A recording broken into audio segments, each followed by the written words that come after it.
Hey, what's up guys, Matt here and welcome back to another top 6 video. Today we're going to be covering the top 6 bug types because you guys voted for it over the top 6 flying types.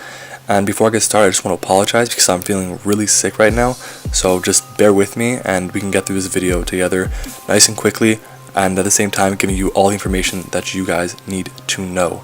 So remember, this video is a top 6 and it's based completely on my opinion, so if you guys disagree with something, make sure to let me know in the comment section below and comment what you guys agree with as well. So also make sure to like the video and subscribe as well for more Draft League content because I make new videos almost 4 or 5 times a week. Again, I just want to say thank you guys for your support on this series because these are by far my most popular videos, so I'm going to keep making them, keep trying them out so that you guys can enjoy the content. And don't forget to vote in the straw poll link in the description for our next type, which is going to be between the normal type and the flying type, which I ended up losing last week. So let's see if we can keep the trend going of the type that lost continues on and is the next type we do. But yeah, so again, there's going to be no megas in this list. If there were, it would drastically change the list, but there aren't. So without further ado, we'll get into the video. At number 6, we have Heracross, and Heracross is a deadly Pokemon. It has a ridiculous base 125 attack stat, which can punch a hole through a lot of teams, along with the ability Moxie, and that ability boosts its attack by 1 stage every time it gets a KO, so it makes a really effective Choice Scarf Mon, especially when it has pretty decent 85 base speed. Its other stats aren't too great though. 95 special defense with 80 HP can make it live some hidden power flyings from some random mons, but that's basically it.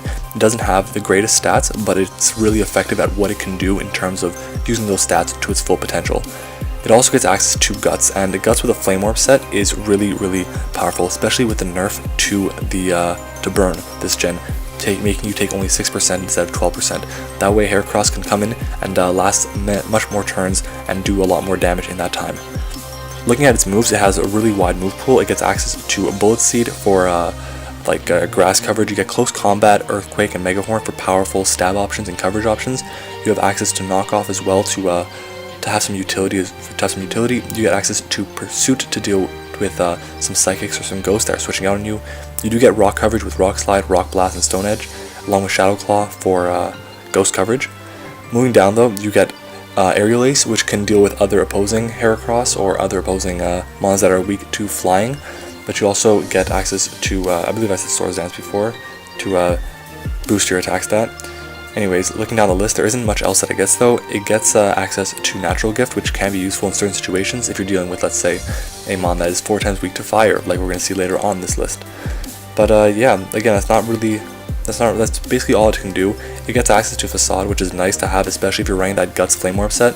And yeah, Heracross is really powerful, so don't take it lightly. And if you can draft it, I suggest you do. It's just not worth one of those early to mid round picks. I'd usually take it later on in the draft if I needed a fighting type. Anyways, looking on next, we have Volcarona, and the reason Volcarona is so low on this list, the reason I have it at number 5 is because it has that 4 times weakness to entry hazards in Stealth Rocks. Even though it has ridiculously amazing stats at 85 HP, 60 attack isn't that important. 65 defense kind of sucks, but it's not too bad, especially since you get access to Will-O-Wisp. But amazing 135 special attack, 105 special defense, and 100 speed are really impressive, especially for a bug type. And that when you pair it with a move like Quiver Dance, which boosts its special attack, special defense, and speed by 1 stage, it's basically giving you a free opportunity to sweep.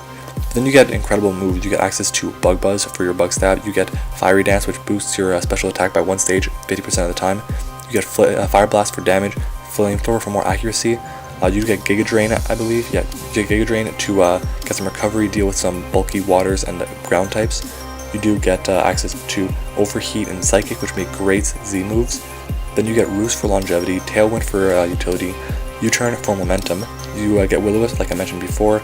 And then looking down the list, there's not much else that Volcarona has going for it other than the hidden powers and Magnet Rise. Magnet Rise can be very useful to have in certain situations, especially because if you're dealing with a potentially a slower ground type Pokemon, you can Magnet Rise, get off the ground, and just allow yourself to live another turn, potentially set up if the mon is Choice Abandoned or something like that.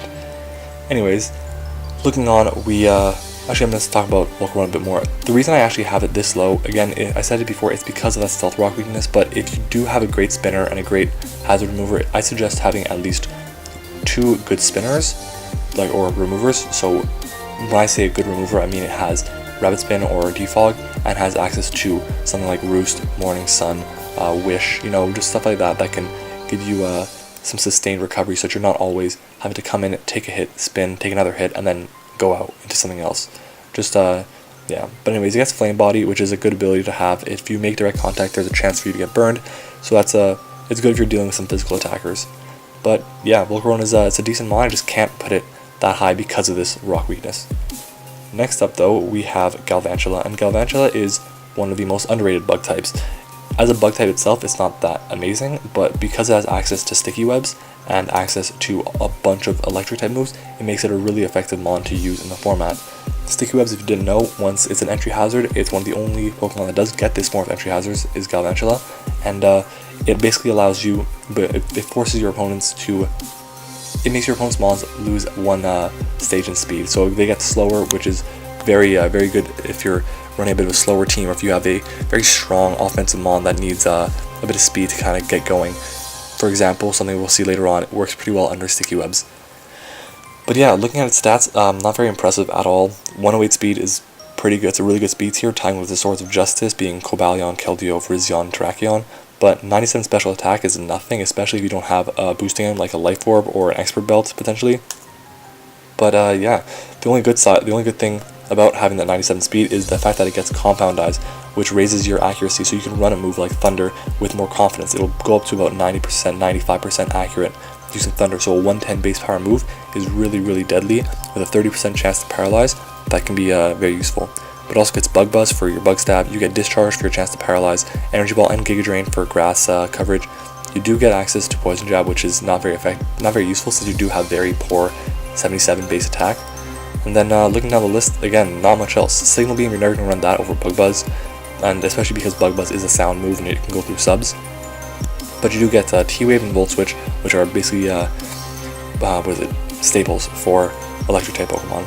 But looking down the list one more time, there isn't anything else, nothing very useful. You can run a Magnet Rise, but again, not much else. There is Spider Web, which is it's kind of like a beam look basically, and it can allow you to Volt Switch out and then set up with something else on that Pokemon, which has its use, I believe. But that's basically it. Now looking at its abilities, I already mentioned Compound Eyes, but you also get access to Unnerve, which is a really good ability if you're kind of attacking late game. Some people might be worried about potential Hidden Power Ice. If you're using Hidden Power Ice on something that has that weakness and they have a barrier they're relying on, then Unnerve will make it so they can't use it, and it could be very beneficial to you. But then you have access to Swarm, and Swarm is just meh. If you're running a Focus Sash lead set, then Bug Buzz will do a lot more damage, but that's basically it. Yeah, Galvin Chawla is pretty good. That's all I can say about it. Rock weakness kind of sucks, but yeah. Moving on though, guys. I'm sorry, I'm really out of it today, so just bear with me. Moving on, we have Fortress, and Fortress is tremendous in the format. It's usually tier 3, or it's not very expensive if you're doing a point style draft, and yeah, but it's one of the best spinners in the game. It gets access to Rapid Spin, which is nice, but it also has a great typing in Bug and Steel. Bug and Steel, even though it is weak to Fire 4 times, I'm pretty sure that's its only weakness that it actually has. It's neutral to a lot of things, it's resistant to a lot of things too, so you guys have a lot of different options when running Fortress. It can be a very effective defensive wall with 140 base defense. It's the highest stat that we have on this entire top 6, but only has a very mediocre 60 special defense, but 75 HP, and because you have all this natural defensive bulk, you can afford to run a Careful Nature and be a very specially defensive Fortress. See, even with a Careful Nature and max special defense EVs, you don't even have as high of a stat in defense as high of a stat in special defense as you do in defense. Sorry about that, guys. But yeah, you also have a great HP stat. 75 isn't the best, but it works well with what Fortress wants to do, and you do have access to a lot of pretty good moves. You get access to Autotomize and Rock Polish if you want to be an offensive Fortress and setup or something with that 90 base special attack, or physical attack, sorry. You have Earthquake to deal with potential electric types or fire types, whatever. You have access to Gyro Ball if you're running a slower set, Heavy Slam. You get access to Pain Split for recovery. It's not very reliable, but yeah, anyways, you also get Dual Screens as well. You have access to Rock Slide for, again, fire types, flying types, whatever it may be.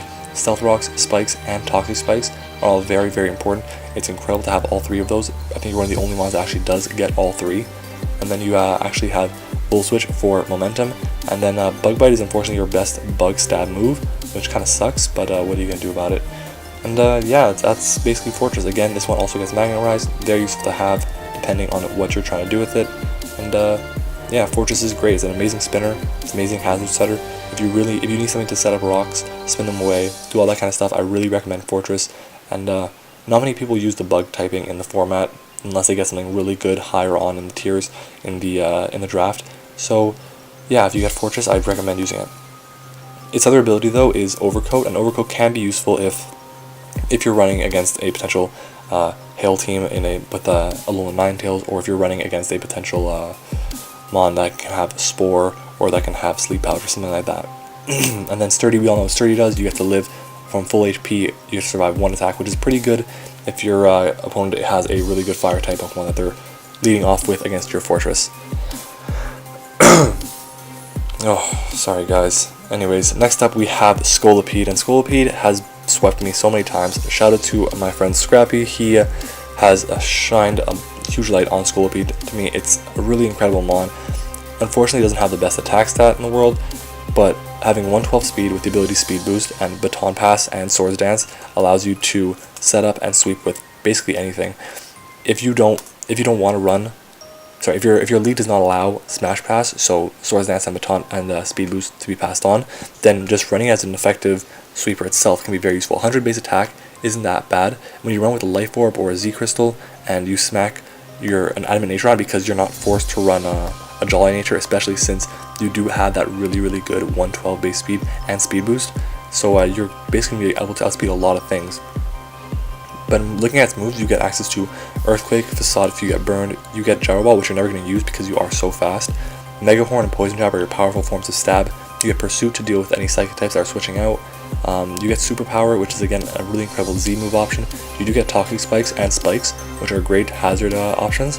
And then looking down the list, you basically are stuck with nothing else. I mean, it doesn't have the greatest, most varied move, what is it? I don't know how to say the word, whatever. It's not very varied, the move pool, but you get Smart Strike to deal with fairies or potential rock types that are bugging you. You're not gonna be bothered by fairies, since this is a fairy killer. And yeah, looking down the list, that's basically it. And Scolipede is mostly used as a setup sweeper, as a utility Mon that can Baton Pass into something else.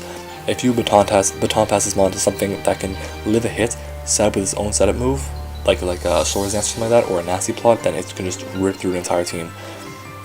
Scolipede speed passing into Manaphy is the scariest thing in the format that I've had to deal with, so just be wary for that. But yeah, that's Scolipede. It's really good. I can't put it number 1 though, because no matter how good this thing is, I think it's really good, it can never outshine this one Mon right here. And it's like, you guys knew it was coming. It can do so many different things. It's obvious that it was number 1. It's Scizor. Scizor is so freaking good in this format. It has ridiculous base stats all around. Base 55 special attack isn't anything great, but having base 80 special defense and base 70 HP kind of lets you take some hidden power fires. Then you have a ridiculous 130 attack stat, 100 defense stat is nothing to laugh at, and you do have that bad 65 speed, but you have access to priority, you have access to really good moves, you have access to Bullet Punch as your priority. Yeah, Bullet Punch, there we go. You get access to Acrobatics if you're running a potential Focus Sash or a potential Occaberry set, whatever it may be. But you also have Brick Break, you have Baton Pass and Agility, so you can pass out into something. Facade for those burns that might bug you. You have Iron Head, which you're never really going to run over Bullet Punch, because Bullet Punch can be boosted by Technician, which will make it from a... actually, no, you will run it if you want to.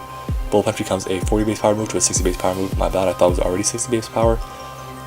Whatever. Anyways, you do get Knockoff, like I said before, which can be good for utility. You have Pursuit to deal with Psychic types. Quick Attack isn't going to be very useful unless you're running up against something that has a high resistance to Bullet Punch. But yeah, you get Superpower, you have access to U-Turn, Scizor, you get Bug Bite, which is boosted by Technician. And yeah, you get Tailwind. You do get access to Roost, which is huge in the format. You get Reliable Recovery, and one of the best things about this also is that you do get Defog, and Defog allows you to be a reliable hazard remover. Unfortunately, you are 4 times weak to something, but you aren't weak to anything else, and you have that reliable recovery, and you have decent special defense that you can take some hidden power fires from some things.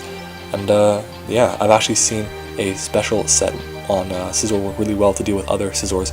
If you're up against a Mega Scizor and you have Technician, you could always run a Hidden Power Fire, and Hidden Power Fire, because it is 60 base power, it's boosted by Technician, and that turns a pretty bad base 55 special attack into something that can actually do a lot of damage. You can 2-hit KO a Mega Scizor with Hidden Power Fire from a potentially, I guess, what is it, Lonely? Is that what it is?